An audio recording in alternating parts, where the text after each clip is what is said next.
It's episode 22 of Spiritual Conversations with Carrie. And Candace, good to see everyone. so I have a story I want to share with you, Candace.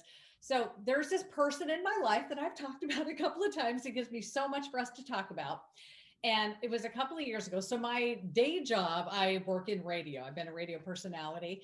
And I did a story on my show a couple of years ago talking about the upcoming driverless cars that are going to be a thing of the future. And Oh, there was, the whole story is pretty profound because people back then, when they talked about them, they had to make a decision in programming the car. If the car is driving down the road and if something runs out in front, do you have it hit the thing or do you have it hit the tree to where you might die? So it's like, I mean, it's like pretty crazy stuff, but that was what my story was about. And so I shared that and I shared this with this person in my life. And this person said, "You're crazy. There's never going to be driverless cars. Ain't coming, not happening." It was like going, and at that point, I'm like, throw up my arms, like, whatever. I'll go talk to somebody who, I mean, I don't even care. It was just conversational. Fast forward Thanksgiving, and this person in my life sends me this link, like, check this out. It's the coming up now in the future, like right now it's happening. There's going to be these driverless cars that you can just order and they can come to your house, pick you up, take you where you need to go. You don't have to have a car. And I'm like going, talk to the hand. I'm like, no, no, not going back here. Said we went here once before and you shut me down.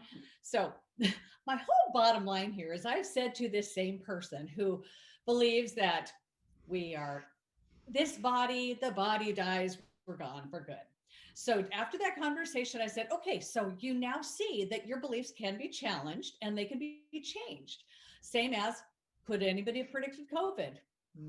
Well, your books did, but can anybody have actually known it was coming? So there's no way. So it's a matter of just being open to wonder and curiosity and just allow. So I said, you need to just think about maybe being a little less rigid and a little more open because maybe there is a lot more to this world and to what's going on and to us than you can actually see. And it's back to like, talk to the hand. So it's like, this is what I deal with. But I know beyond a shadow of a doubt, this person someday is going to have some form of an opening, be it the day they cross over, or be it something happens, near death experience, a vision, who knows?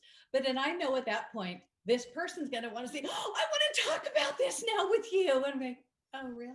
But it's like, I mean, and I know there's so many people on this planet. And like my sister who passed, she's one of them. It's just what is all that is, and they're not changing their mind. It's their beliefs that they were raised with. This is what is.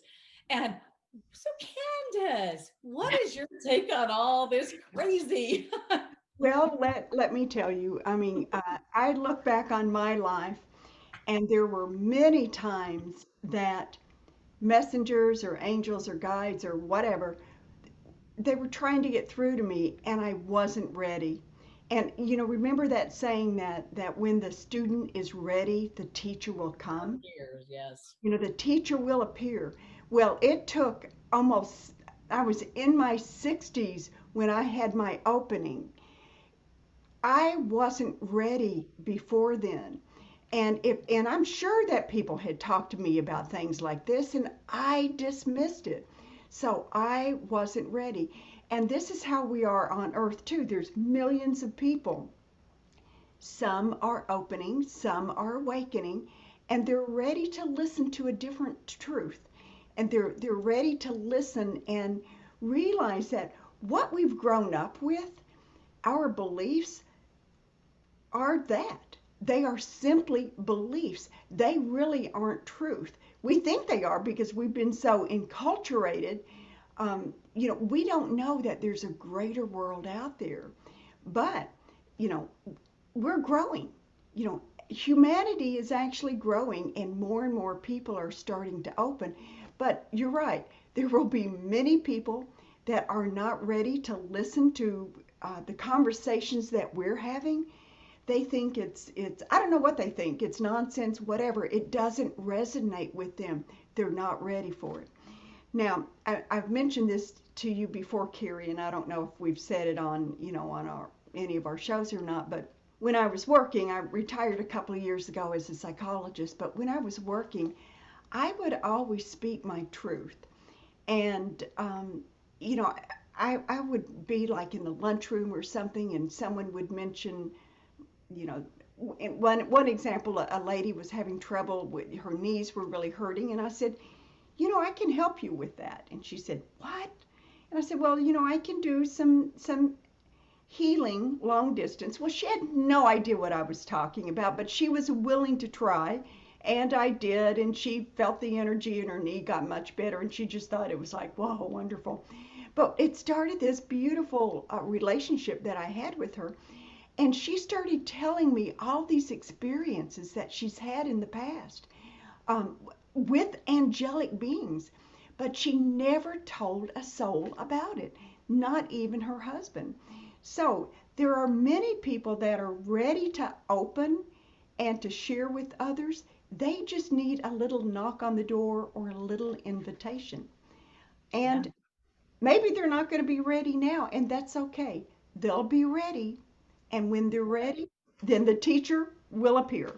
Absolutely. And just that little dropping that you did, like, I can help your niece. She's like, well, it's because, and you're so right. There are so many people who've had, like another person in my life who've had out of body experiences and has not been able to tell a soul until he heard me talking in an interview, like, I can share with her. And he was like so excited, like, I have somebody to talk to, because it is like, you can't just go tell, yeah, I'm going to go tell my wife I had this out of body experience. Suddenly you've got a third eye and antlers, and you're like, oh, you're out there. And so Exactly. people just don't know who to trust. They don't know who they can really open up to and just let this stuff flow.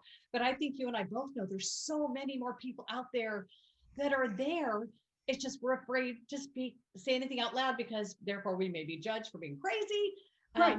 But call me crazy. I don't Right. care. Well, I mean, and imagine me as a psychologist. It's like, whoa, I'm the one who used to call people crazy, and now it's happening to me. But you know what? What we need is an invitation. We need a little nudge that makes us realize, okay, maybe it's safe to talk about this with this person. Now, I'm going to give you an example. A good friend of mine, Lauren Belge. Lauren is a physician in Appleton, Wisconsin. She works in intensive care units, and she wrote a book several years ago called Near Death in the ICU. And of course, working in intensive care, she saw a lot of people who had near death experiences. And she got to the point where she started asking them the unusual question. And what she meant by that was when they would, come back, she would say, did anything unusual happen while you were gone? Did anything unusual occur? And some would say, nope, absolutely not. But that little invitation was just perfect for many of them. And they would say yes. And they would just spill forth all these conversations that they had with angelic beings or some of their loved ones who had passed. And it was a beautiful invitation. And that's what people need. In fact, that's what her book is about, a lot of these stories that people shared. But it's learning to listen to the nudges that are around. It's learning to allow other people to speak their truth when they're ready for it. And that's interesting because when she talked to each one of those people, I bet they would have gone one of two ways. They would have thought, I hallucinated, I was imagining the whole thing, it was all crazy nuts, or just having that place to download. That's pretty cool that she was there to give them that opportunity to say their truth. And like, if not, just imagine what they go through. They probably think they were going crazy, especially having repeat visits or thoughts about that stuff. Wow, that's pretty profound. Right, right. I mean, and sometimes that's all it takes is just an invitation. Someone who wants to listen, and this is what we call holding space. So what she was doing was holding space for these people, and their experience is their truth. And, who are we to judge someone else's experience? So just allowing their truth to unfold without ridicule, without judgment is so powerful. It really is.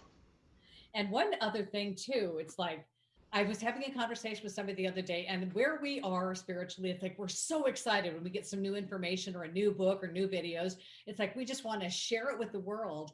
And there's some stuff I've actually, and somebody really made me think about this yesterday. I shared a podcast with this person in my life, and then, but somebody said totally out of context yesterday, like, if somebody's not ready to hear it or receive it, it's not going to work for them. And I realized it's like, this person can't hear that podcast the way I did. And it made me realize that I am where I am. They are where they are. They need to get what they need where, I mean, it's going to be baby steps for people. And my baby steps, it's like, so where I am, it's just, we can't project that on others. We have to just make sure that we put our information out there, and the people who are meant to find it, who are ready to find it, who are going to get some benefit from it, are going to get that benefit. But yeah, it's like we just want to share it with everybody, but not everybody is ready to hear. Not yet. Right. And that reminds me of truth. I mean, truth is very unique and very specific to the person. My truth is different from someone else's based on my experience and based on my belief systems. You know, the things that I experience now and that I know are true, if you wrapped all that up in a beautiful package and shipped it back to me 20 years before, I would have said, "You're nuts." So Yeah, truth is very specific, that but is so true. being able to be open to someone and allowing them to experience their truth when they're ready is a gift. Yeah. And it's funny too, because looking back at who I was post abuse life, when I was healed and trying to find my way, I think I was always really open. So if I would have ran into somebody 30, 25 years ago, maybe, that would have said, hey, this is the truth, I think I would have. I was curious enough to, I would have gone down that path. It would have been slow, but there's so many that just can't. And it has a lot to do with how you were raised, your belief systems, what you're told. This is how life is. It's so hard to break away from that because you were under this rigid umbrella, and for you to And just throw it away. you don't know it. You Yeah, don't know it. no, that That, is your truth. that's the tricky thing about beliefs. They're so, deeply ingrained. We think that they are truths, but instead they're just beliefs. And a belief is just a thought you continue to think. You change your thoughts, you change your beliefs, you change your life. And with that being said, I think we're good right now. Thank you all so much again. It's Spiritual Conversations. Keep coming back. Subscribe. So much more is coming your way.